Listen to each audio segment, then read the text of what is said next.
Hi, Trevor here, reflecting on life through music. Welcome and thank you for stopping by.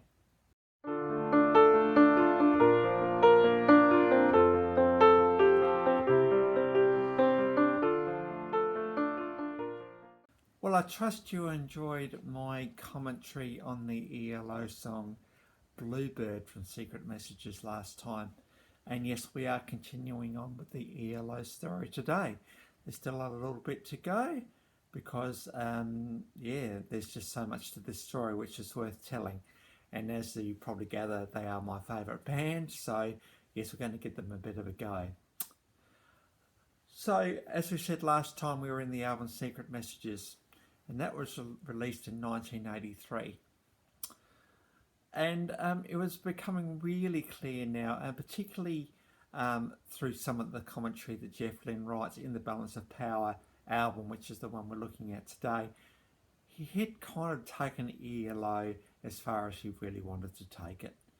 Now, we started off the really lush strings, and that was basically getting replaced with more enhanced keyboards and that sort of stuff. And so he was getting a little bit tired of Electric Light Orchestra. If you think about the fact he was writing, producing, singing, playing guitar, I think he'd kind of had enough. He had seen people come and go. As I said, Kelly Grouchette finished at the end of the Secret Messages album in 1993. But the issue Jeff had was, and after a New World record, which he wrote right back in 1976, he signed a 5-album record deal at that point. And so that meant that he did Out of the Blue, which is album number 1. Discovery was number 2. Time was number 3. Secret Messages was number 4. And don't forget, in that album, Jeff wanted it to be a double album, and the record company said no. So that would have got to him a little bit, I'm thinking, as well. So at the end of 1983, Jeff was thinking, I've really had enough of this. I just don't want to do any more. But because he was a man of integrity, and because of the 5-album contract, he said, well, I really need to honour my contract and do a 5th album. Now, while Jeff was doing ELO, he was getting noticed from other people, and he was starting to get sought after as a songwriter and producer for other people. Not quite so much yet, but it was just starting to happen.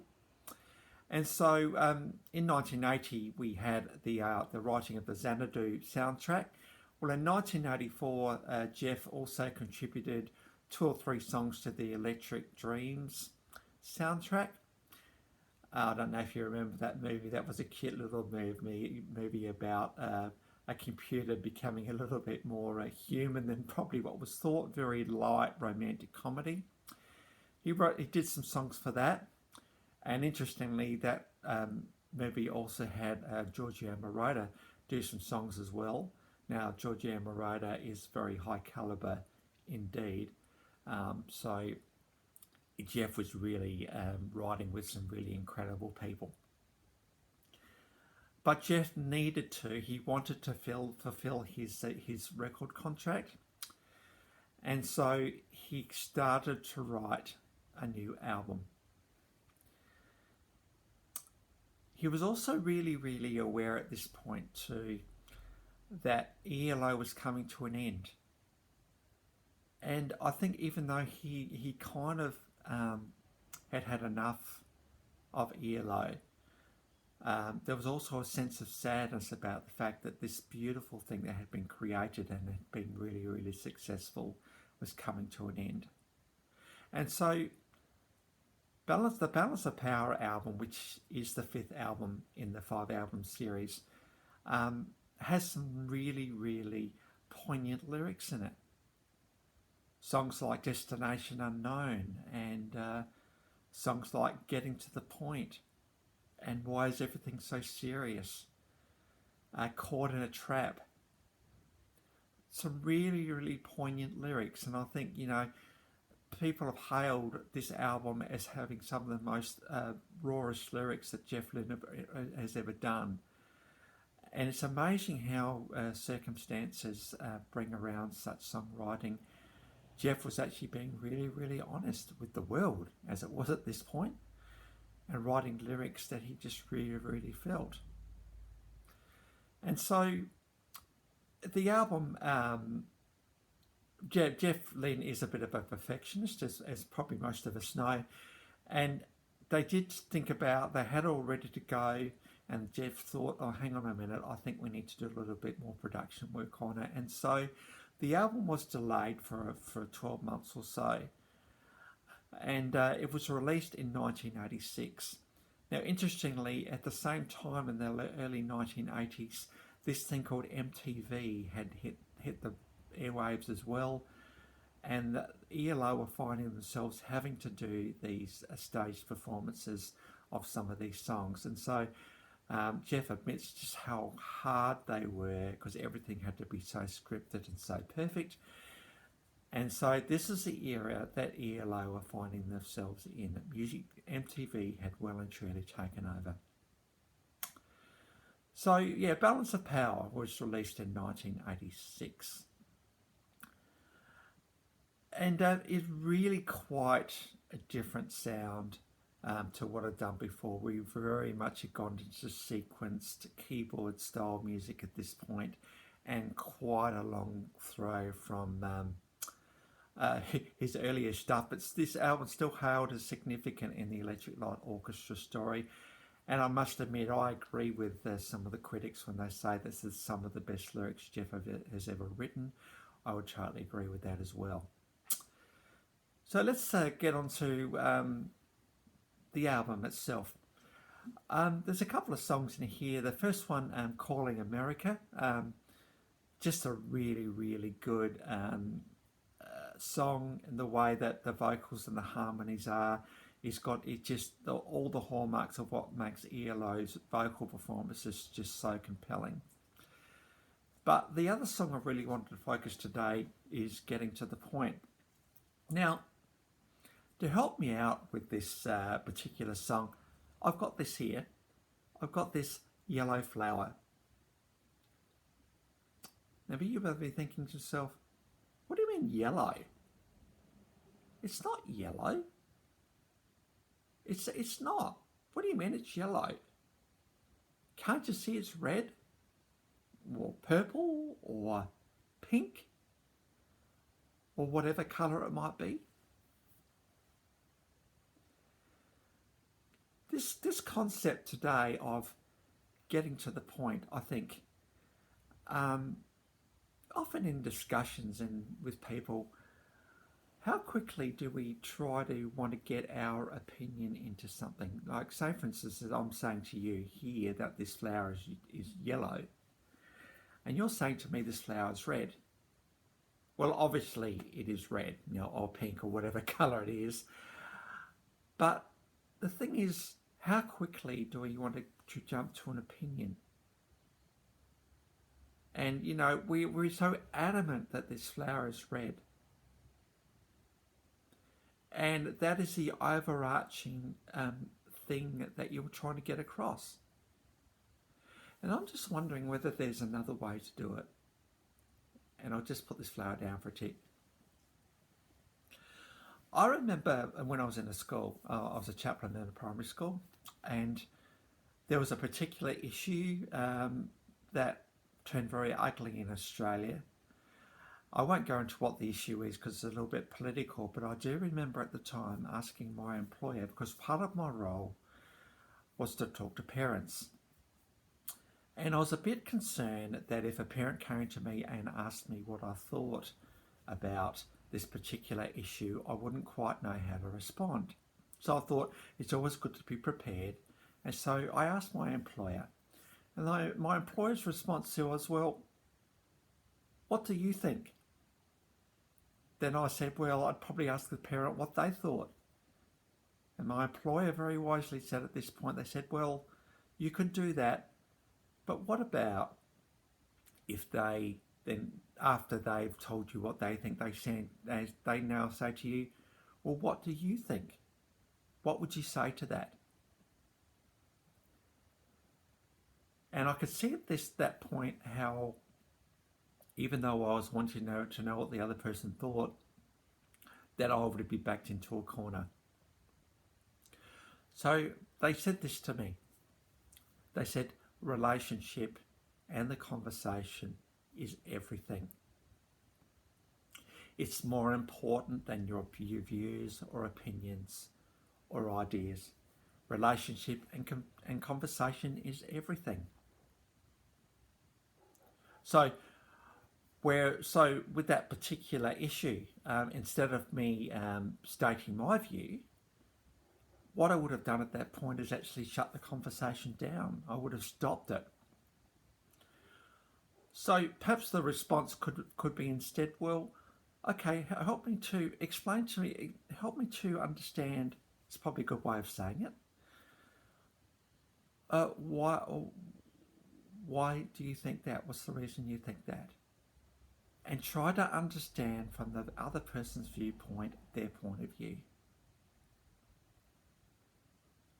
You're not actually, I don't think you're actually copping out by giving an opinion. I think if anything, this is actually harder because you're staying in the mess of the conversation. Conversation is more important than either view. It kind of takes it over a little bit.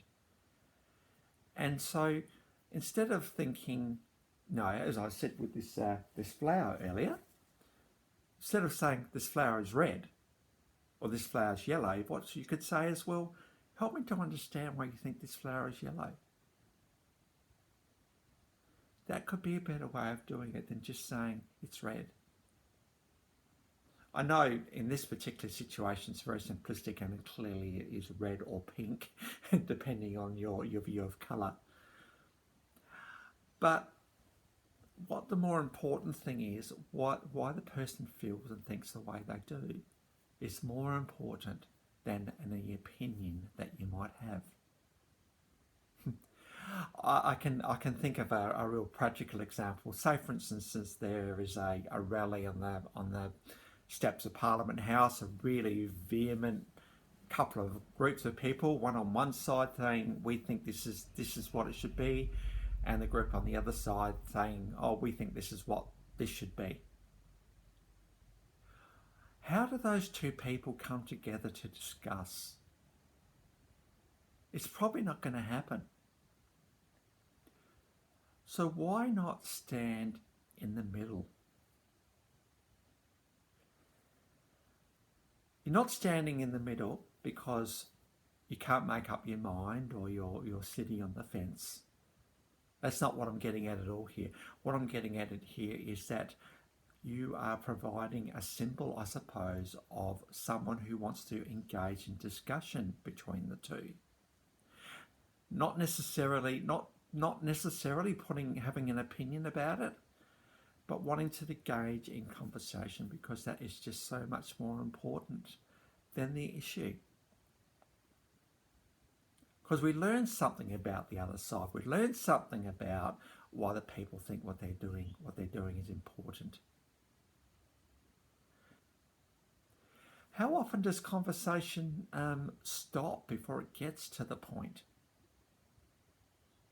Because our opinions and our ideas and our defensiveness gets in the way of the point. And in this song, Getting to the Point, I think for maybe Jeff Lynne, he was saying the point is that I've finished ELO now. I really don't want to do it anymore. That could be the point. Or it could be something else. Because there's one of those lines, it's out of control. Saying I'm sorry. That is often a getting to the point moment, when you realise you've perhaps made a mistake and you need to say sorry to the other person.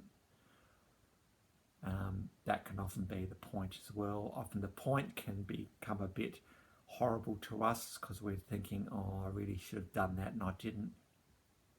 Getting to the point.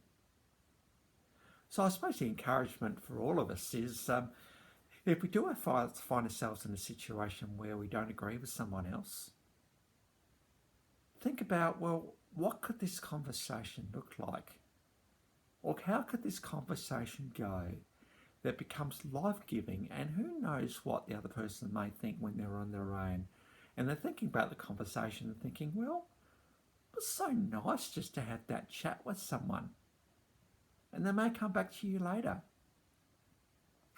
I think it's important that we stay in the mess of conversations, particularly when it is a messy issue, and we don't want to, and we don't necessarily want to stay in it. I think being in the mess of conversations is a good thing.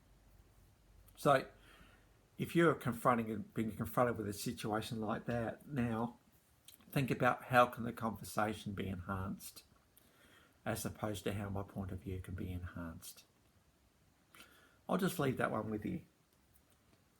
And I trust my comments today have been not so much about taking sides, just about the conversation. So on to the clips today.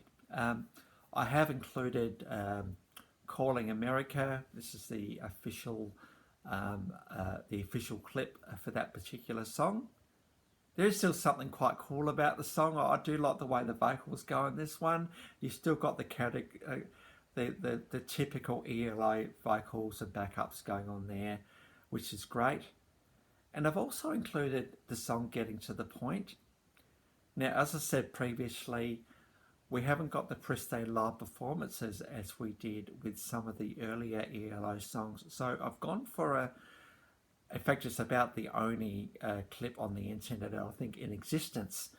Someone's just decided to take the song and put some really, really nice images to it. So that's my take on Getting to the Point.